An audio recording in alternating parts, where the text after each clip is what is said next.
What is up, you sexy motherfuckers? This is Base Jalarin, and I wanna fucking die, because we're here today to bring you a manga haul, but not just any manga haul, no, we can't do anything normal around this bullshittery.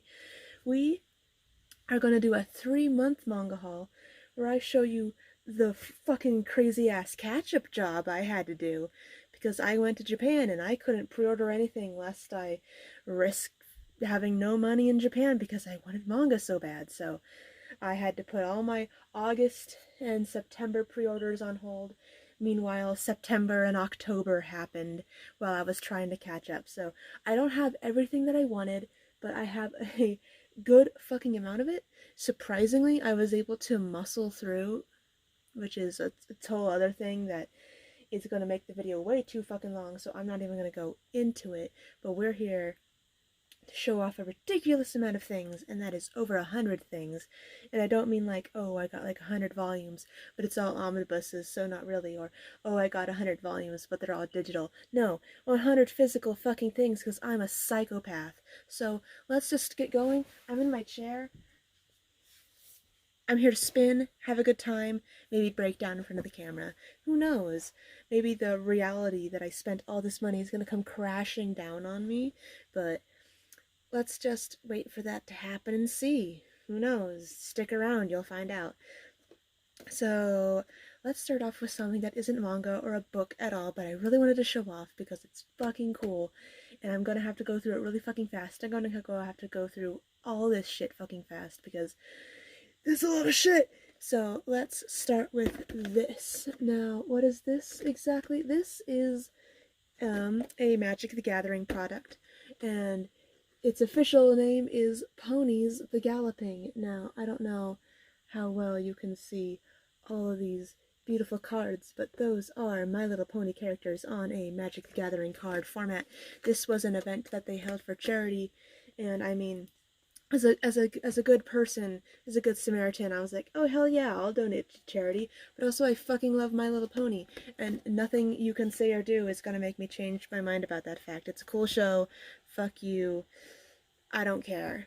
So the very fucking second that there was a word breathed about a Magic the Gathering product that was going to be like a collab with Hasbro, and they were going to do My Little Pony Magic the Gathering cards, I was like, sign me the fuck up. That's my shit. That's my drug. I will give you my money, regardless of whether or not it's for charity. So yeah, gonna build me a Nightmare Moon EDH. It's gonna be real fun, and we're all gonna be friends because that's cool. So let's get into the books that aren't manga related, but kind of manga adjacent. And first we have a light novel, which is Neon Genesis Evangelion Anima, which is meant to take place in an alternate timeline had nothing gone to shit in the end, had nobody been turned into like orange Fanta at the very end. And time just continued to just progress, and everybody lived happily ever after, I'm assuming. My husband was fucking surprised that this came out at all. So, yeah, there's that. I'm gonna throw that on the floor, and we're gonna move right along to things that I bought. Part one of thing that I bought because I like the artist and I've little to no interest in the actual story. And that is Teen Titans Raven. Again, because I like the artist. The story was fine. It was, like high school meets superhero mumbo jumbo bullshit, but I just really liked the artist, so I had to fucking get it. Then I also got The Prince and the Dressmaker, which is a really good comic that sort of challenges gender norms, I guess, is a really quick way to go about explaining it. It's a really nice book. I really fucking like it. If you haven't read it already, because it's been out for a while, please do, because holy shit. Next we have The Wicked and the Divine, Volume 9, the final fucking volume. It's titled okay, but good fucking lord was I not. I fucking cried. I will not lie to you, I fucking cried reading this. 100%. Yes. Emotional moment. But this is a fantastic series. It's definitely a must-buy. I do believe it has omnibuses that you can just, like hardcover omnibuses that you can buy that are like that'll probably make the buying experience a lot less expensive. But yeah, please, dear sweet God, read Wicked and the Divine. It is so good. Speaking of shit that's so good, in this house we stand one man, and that man's name is hard to pronounce, but I'm gonna try. And that is Stepan Shage? Shage? The guy who did Sunstone. Um, he did this comic called Harleen. It's part of DC's Black Label, and the moment I saw it in my local comic shop, Volume 1, I was like, I gotta fucking get it, but I couldn't fucking get it in like a normal way. I had to get both the regular edition and the alternate art edition of Volume 1 because I'm a stan, and of course I had to. But also, Volume 2 came out, and so I had to do the exact same thing. This is a story about Harley Quinn, but the art as well as the story was done by Stepan, who has a brand of storytelling that I fucking love and I can't get enough of. So, and honestly, Harley Quinn's like the only good DC character. Don't at me. That's my opinion, man. And next we wander into more like manga adjacent things, and these are a part of Tokyo Pop's very old and long forgotten graphic novel line. Like, I totally forgot that these were even like part of a thing, and that is Remember. I hope you can see it because I can't see my screen. My camera's facing away from me because flip shit. And Orange. These are both by Benjamin. The art in here is fucking fantastic. Let me just find you just some shit. Some of this bullshit. Maybe, possibly. Yeah, just fucking look at that. It's fucking beautiful. I remember long time ago in like my youth, I saw these and I was like, damn, I really want these, and I never bought them. But Right Stuff had like a clearance sale where they were just getting rid of a whole bunch of shit, and those were on it, and so I had to get it. So let's just mosey right along to the manga, the part of the video that you came here for. You didn't come here to hear me talk about My Little Pony magic cards or comics that I don't really care about outside of the artist who drew them. You're here to witness the delving deep into the rabbit hole that was me trying to catch up on multiple months of manga that I did not pre-order in a span of less time than it would take to collect them. So, let's go. So, first thing, I can't even fucking show you. I'm gonna actually, I can take off the dust jacket and show you because it's a Faku book, and of course the cover's covered in titty. This is Pandra. It fucking sucks. The anatomy is absolutely out to lunch. The story, the plot is almost nonsensical. You can hardly even follow it. The very names of the characters just took me right the fuck out of the story. There's a woman in this story literally named Hades Pluto. Full name Hades Pluto. It's fucking ridiculous. And there are shots in here where the characters are covered. And I'm sorry for like getting all like not safe for work talking about a hentai, but there are shots in here where characters are covered in literally so much fucking cum. You can't tell what's going on. You can't get turned on by it because you have no idea what the fuck's going on. It just looks like liquid. And it's stupid. And I regret paying good human dollars for it instead of something that might have actually interested me a little more. But no, I had to buy fucking Pandra. And also it ends on a cliffhanger, which implies that it's a series, but I don't know if Faku's gonna follow through with continuing to publish the fucking nonsense that is Pandra. But yeah, that was my one foray into hentai, and I am hugely disappointed and want to throw my body straight off a cliff. Ugh. So let's get into new shit. Let's get into stuff that is entering the collection for the first time. And before we do that, I'm gonna start off with something that's kind of like new to the collection adjacent. I'm looking at my cat out of frame and she's about to do some fuck shit. No, get down. No, you better not knock over the camera or I will. You're doing something, but we're gonna ignore you. So this is new to the collection adjacent. You might have heard me once or twice mention something very mysterious called the Hayate the Combat Butler box. That would be this box where I threw the entirety of Hayate the Combat Butler that I had collected. My cat is about to cause havoc. Please do not. I swear to God. Do not. Anyway, Hayate the Combat Butler box. It's where I had volumes 1 to 13 of Hayate the Combat Butler, and there's very early on evidence. You might see my cat's tail, by the way, flick into the screen because she's a little bastard.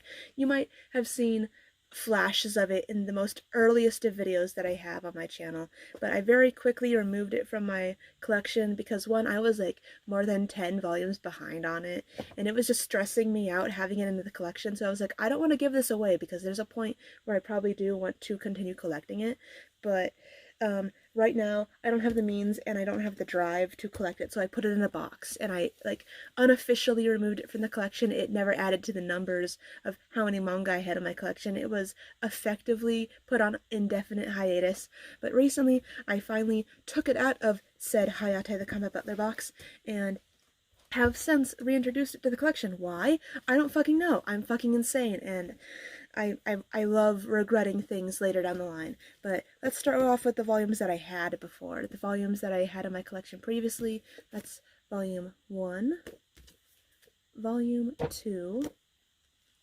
volume 3, volume 4, and I'm sorry, I'm like volume 5.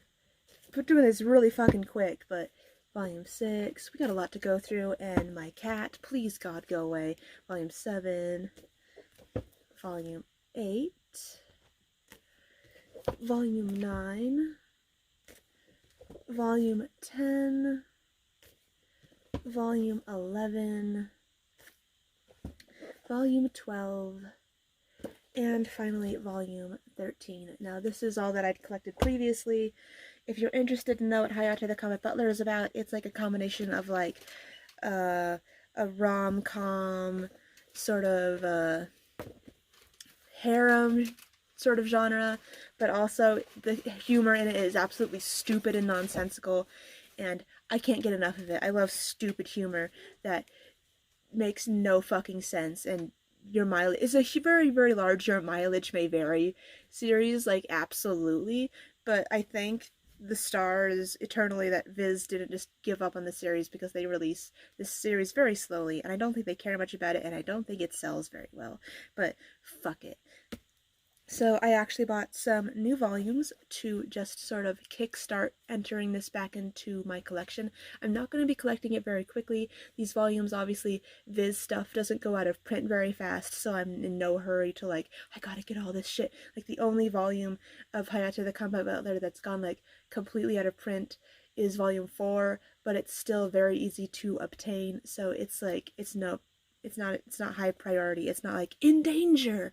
So I got volume 14, volume 15, volume 16, volume 17, volume 18, volume 19. Now, volume 20 was supposed to get to me earlier last week, but it got delayed, and now it said it's been delivered, when that's a big fuck-ass lie.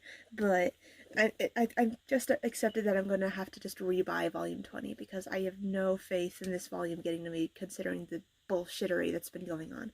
But I do have volume 21, and finally volume 22.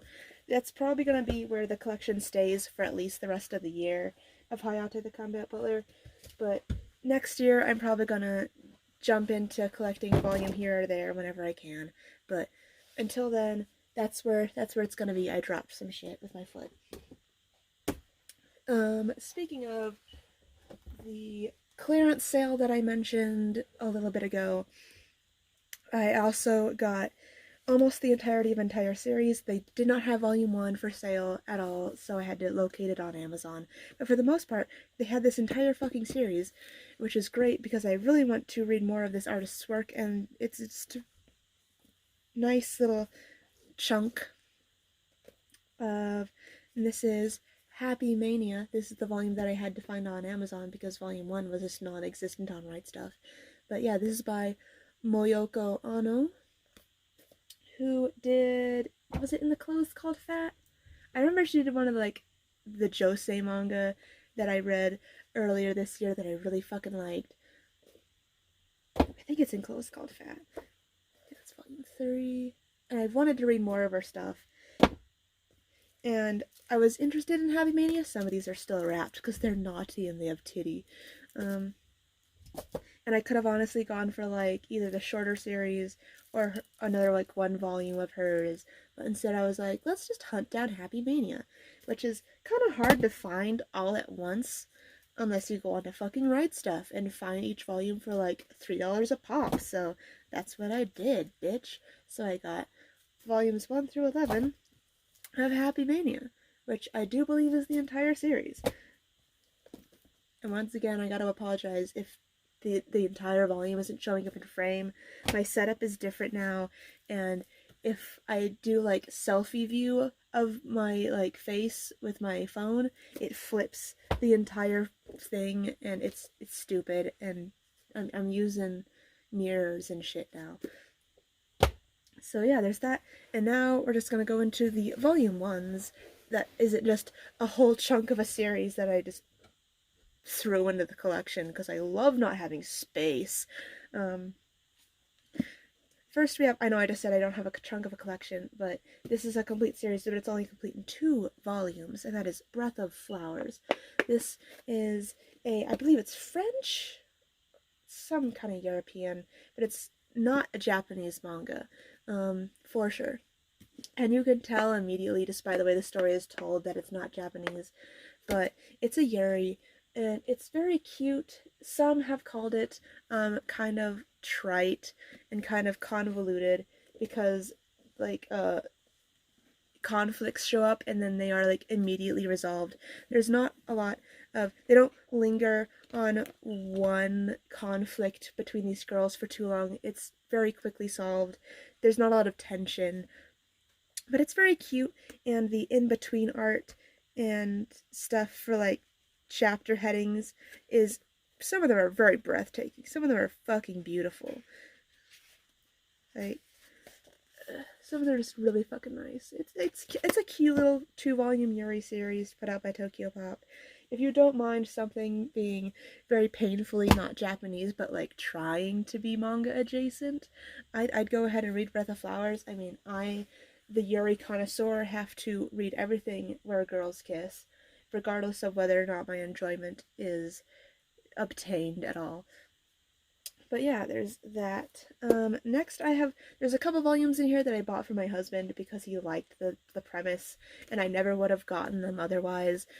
And it's gonna seem way off brand for me, but I got I'm Standing on a Million Lives, Volume 1. This is an isekai about a group of friends that keep being transported to this alternate universe. They keep going back and forth. They aren't stuck in one place, where they are given typical fantasy classes and they have to defeat an enemy, and one of the characters keeps on getting dumbass roles like chef or farmer, and he has to make do with that. And I guess that's the comedy bit.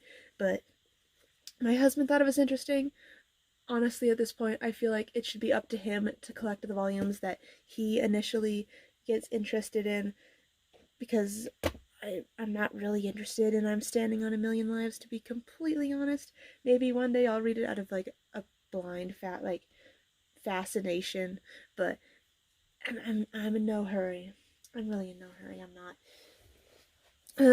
Next up we have Uzaki-chan Wants to Hang Out, which is just a comedy series about this girl and this guy in college, and this girl just likes to hang out with him, and by hanging out with him, she inadvertently bothers the shit out of him, and therein lies the comedy. But a thing that people have probably told you about this volume is that the boobs on the character on the cover are slightly 3D. They barely are poking out, which is great because I bought this in person. I went and I looked another human being in the eyes, handed this over to them, and I was like, I would like to buy this. And they no doubt felt the 3D breasts on the cover, and I can't go to that bookstore anymore because I bought 3D titty manga about girl with huge breasts. Next up, we have a highly anticipated volume, and that is Way of the House Husband, Volume 1. Fucking yes! Yes, bitch! This was one of my manga that I had this video ages ago where I was like, this is like some of the manga that aren't licensed that I would love to be licensed, and literally every single one of those volumes, every single one of those manga have been licensed, except for the one that I wanted to be licensed. But this is a haul video, and I'm not gonna go on like a 3-hour rant about Majin Tante Naogami Nero and how I'm never going to see that volume physically in a language that I can read for as long as I may live until I grow old and die. But that's not what we're here for. We're here for Way of the House Husband, which is about a man who was formerly a notorious figure in the Yakuza scene who decided to sort of settle down when he met a woman and decided to become a house husband. But he's still very much a Yakuza man. Everything he does is sort of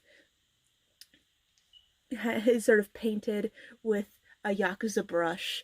And so he'll be like cleaning the house, and it'll be like, but he's a Yakuza, former Yakuza. Or he's shopping for like food at the supermarket, but he's a former Yakuza, and he is weird because he doesn't know how to act outside of being a cool and edgy Yakuza, but he's doing mundane household chores. I find that fucking funny. Maybe you don't, but I fucking find it hilarious, and I'm so glad that, one, this was licensed at all, and two, that it's in a large print, because yes, validate Way of the House Husband with your oversized trim format, thank you, Viz. Next up we have Stravaganza Volume 1. This is an omnibus, a 2-volume omnibus, very thick, and it's about this, I guess she's a princess. I read this immediately after I bought it, but this was very early on in the awful fucking manga buying from hell. And I guess the first volume is pretty much just all set up. It's all just comedy and titties and ha ha ha swordplay.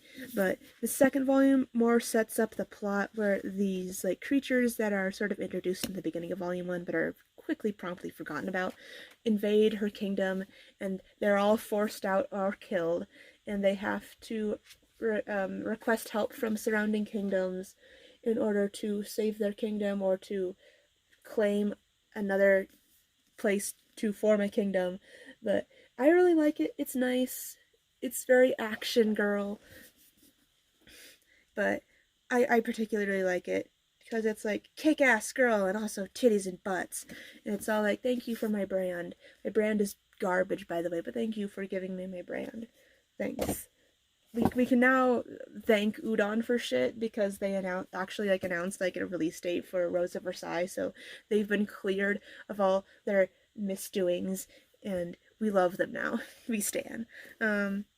Next we have The Wise Beasts of the Wizarding Wisdoms, which is a one-shot by Nagabe, who is the author of The Girl from the Other Side, but this is more like the art that I was introduced to Nagabe through, because backstory, I found Nagabe on Tumblr, which is where I first was introduced to their art, not through, oh, what's Girl from the Other Side? It's a cool manga. I found them through Tumblr and their furry BL. They have a lot of furry BL, and it's all like birds and furries, and they're kissing and loving. It's all like, wow, that's neat, buddy.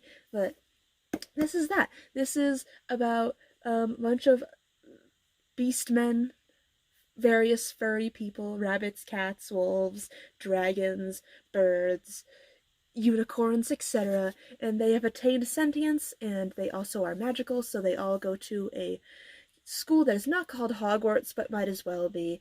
And it's various short stories of them falling in love and kissing and all that.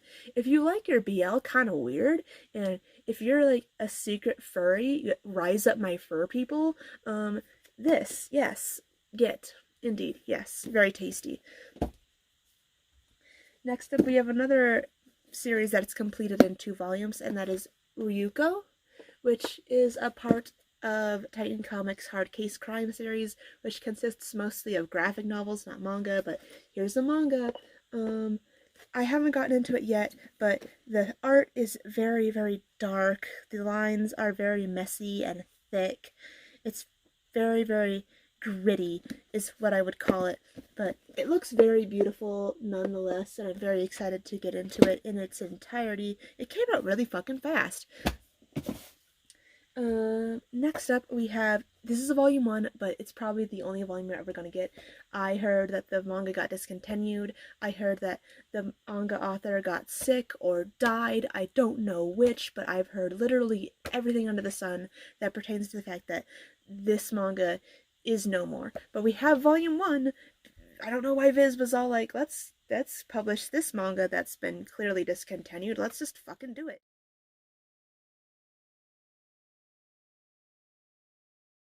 But I thank them all the same because it's my brand packaged in this itty bitty little book. It's so small, it's so tragically small, and that is Killing Me, which was a vampire Yuri. Please, please, God, we need more vampire Yuri. Wherever, if it's out there, please somebody license it.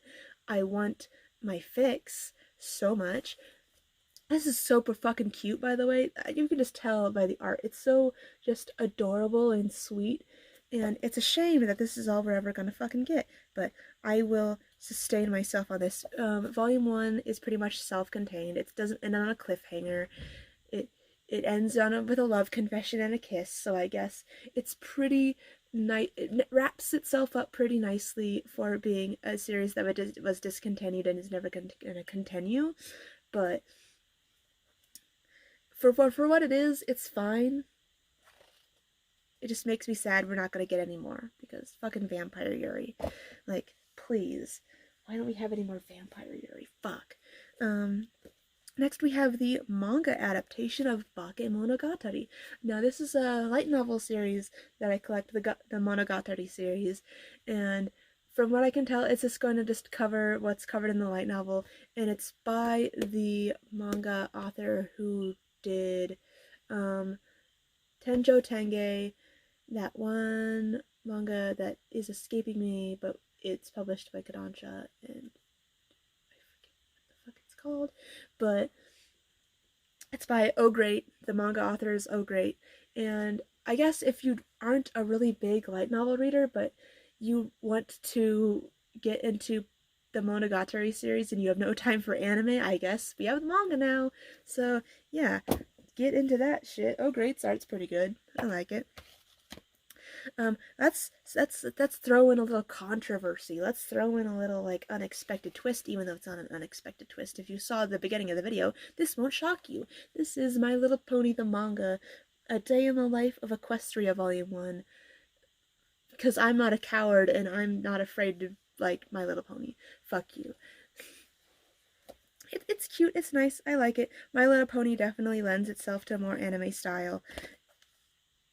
I don't know when Volume 2 is coming out, but may it eventually, because My Little Pony's over, and I'm afraid for the future of the series and whether or not it can sustain itself in a post Friendship is Magic world. But speaking of stuff that's not really Japanese manga, but I honestly love it. This is Road Queen, Eternal Road Trip to Love. This is a Yuri that was originally funded through Kickstarter, so it was originally in print, but through Kickstarter, and then Seven Seas licensed it, and I feel it's a very nice return to classic form for Seven Seas, because if you don't know, if you haven't been around for a very long time, Seven Seas' original bread and butter was original English language manga, OEL manga. A lot of what they put out was original English language or original some other language. It was not a lot of Japanese manga. That was their very humble roots, and now they are like, my God, and I stan. But this is, I feel like this makes me feel very nostalgic for like the time of yore when Seven Seas was a lot of a smaller company, and this is a very fantastic story. It's all self-contained in one volume. very unique in its premise with uh, motorcycles and lesbians, and it's just very nice and cute. I love it. What can I say? I would gush forever about Road Queen, but we got a lot of shit to get through, and I can't linger on Road Queen forever. Next we have No Guns Life. Fucking guy with a gun face. Ugh, everyone's gotten No Guns Life. Everybody loves No Guns Life. I originally wasn't going to get No Guns Life, but then the hype overtook me, and so I got it. So thanks, you guys, for the guns. Thanks for the guns. Next up, we have If I Could Reach You, Volume 1. I thought this was going to be a lot more in the vein of Scum's Wish. I was going to hate all the characters, and it was going to be drama, and I was going to be like, I love this, but I hate this all the same because all the characters are despicable. Because the premise reads a lot like Scum's Wish, which is about this girl who falls in love with her brother's wife, and her unrequited love, and it's her just suffering. And I thought it was going to be very like Scum's Wish, where it was just a slog and I hated everyone. But it's just a lot of just drama and sadness and suffering, and it's all like, wow, I enjoyed that a lot more than I thought I would. So yeah, If I Could Reach You, Volume 1. Speaking of more fucking Yuri, we got Cocoon Entwined, which is weird as fuck, and there's like a hair element, which makes me wildly uncomfortable, but at the same time it's really interesting. I know it's like a Yuritopia S-class Yuri, and some people don't sit well with that, some people don't jive with that, but the weird fucking hair premise, which I won't like delve into, you just gotta experience hair for yourself in the most uncomfortable way possible. Yeah, Yuri and hair. Like, if you're just weirded out by like, if you ever like walk into like a shower and you see like someone's hair like on the wall and that freaks you out, this manga's gonna fucking freak you out. It's gonna freak you the hell out. But go for it. It's a unique Yuri premise, and we could use those instead of like girl meets girl, girl falls in love with girl, girl kiss. Here's an uncomfortable hair element. Next up, we have Yuri Life, which is a single volume. Surprisingly, it's by Yen Press, it's in full color, and it only runs for $13.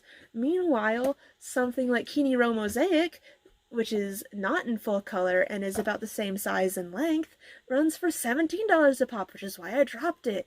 And I don't get I don't get Yen Press's pricing anymore, but thank you for not charging me up the ass for this cute series of Yuri one-shots.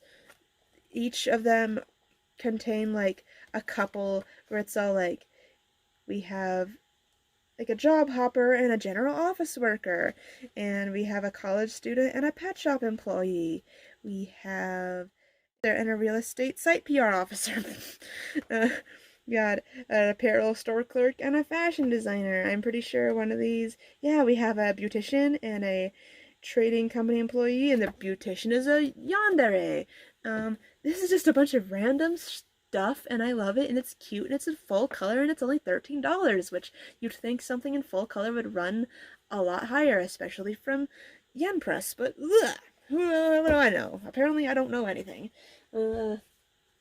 Next up, we have Fate Grand Order Mortalis Stella, which is what I believe to be just the beginning of the storyline that runs through Fate Grand Order, which is a mobile gacha game. And the only reason I know about Fate Grand Order is I don't play it. My husband does, and he spends a whole fucking ton of money on it.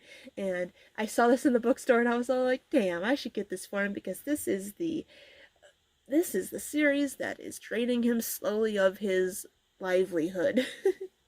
But I don't mean to sound like I'm bitter or that I'm angry that he's into this gacha game. He gets on pretty well, even though it's a gacha game. But yeah, I don't know if they're gonna continue this, because from what my husband told me, this is part of like a series, sort of like in the vein of like the Higurashi manga, where each story was done by a different artist, but it's all the same story. I heard that's what this was like, but so far all we have and all we have known to have is Mortalis Stella, which is just the very beginning of Fate Grand Order. Next, we have The Golden Sheep, which is a manga about children who I want to shake vigorously. It's a manga about bullying and about, like, I mean, it's not about bullying, but bullying is in it, and ostracization is in it, and, like, attempted suicide, and this girl comes back to town after being gone for years and years and suspects that everything is hunky-dory, and all of her friends hate each other actually secretly, and it's like, children, what the fuck? But it's a nice story. I like it. It's by,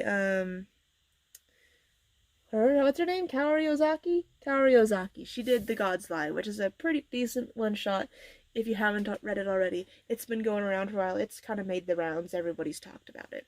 But that's why everybody was psyched about The Golden Sheep, because it's by the same person, and everybody likes their dramas and sad shit. Next up is another manga that I bought for my husband because he liked the premise, which is, and I cannot fucking say this title without fucking chuckling to myself, like mature adult that I am. This is Woof Woof Story. I told you to turn me into a pampered pooch, not Fenrir. This is a manga adaptation of a light novel, if you can't tell by the ridiculously long title. I personally haven't read it, but it's about this guy who dies and is reincarnated in the body of fucking Fenrir. Like the Wolf of Legend or something.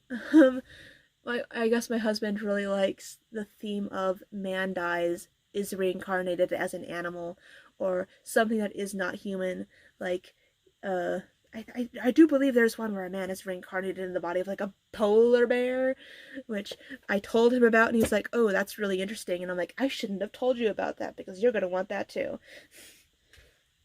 It's all this ridiculous isekai my husband is introducing into the collection. It's like, oh please God. Not my brand. Not my brand. But speaking of shit that is my brand, though, we have Ms. Koizumi Loves Ramen Noodles. Now, as a ramen noodle connoisseur, this is my drug. I could not put this down. It is just about a girl who goes to ramen shops after school and eats ramen, and I'm hungry just thinking about it. I want to go get ramen, but I can't because my car's broken down and I can't go fucking anywhere. But that's a different story for a different time. But I fucking love ramen, and this is just my manga, my brand. I fucking love this. This is great. As a foodie, as someone who loves foodie manga, as someone who loves ramen, please buy Miss Koizumi Loves Ramen Noodles, because I fucking love ramen noodles. And if you don't love ramen noodles, what the fuck's wrong with you? Get out of my house. You motherfucker.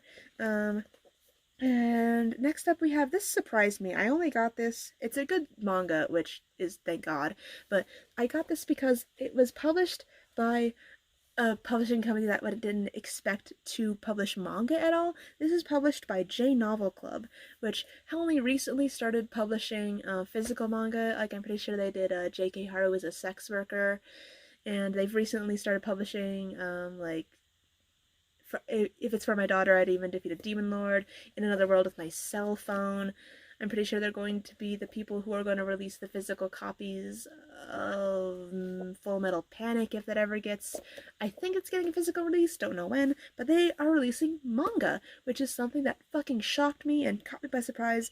But this is Animeta, which is about a girl who doesn't really have a lot of stellar talents as far as animation is concerned, but she winds up working as for this animation studio who she fell in love with through their animation, and it's just her trials of trying to find her place in this studio because she's not particularly the best at her job.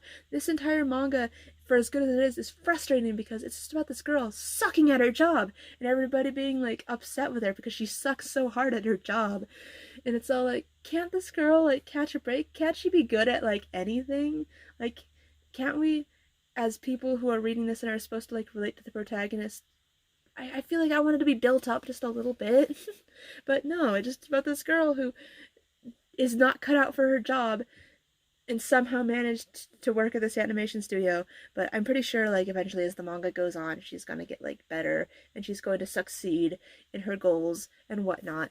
But yeah, this is by fucking J Novel Club. Fucking J Novel Club. What the fuck? They're making manga now.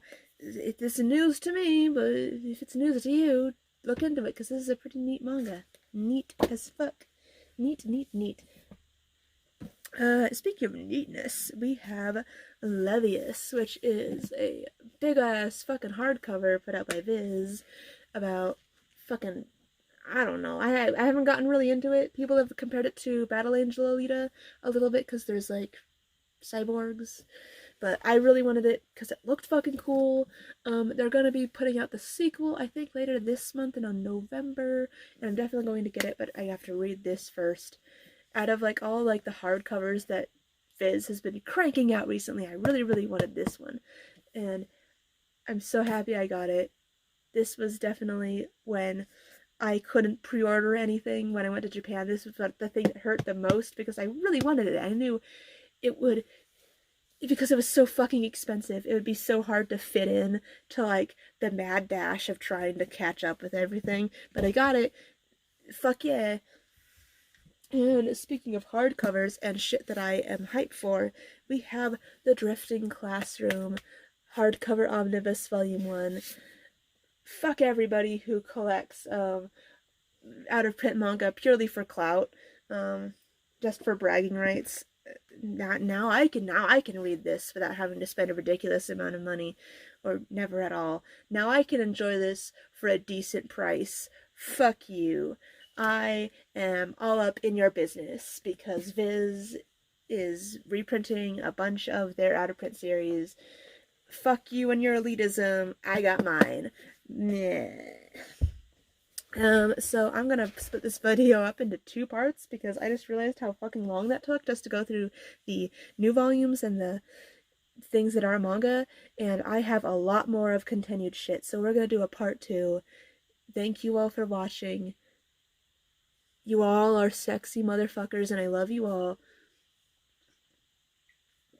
Please watch part 2. Because maybe I'll break down. Maybe you will watch me just absolutely lose my shit on camera. Who fucking knows? Watch part 2, you sexy motherfuckers. See you in the next one. Ta-ta.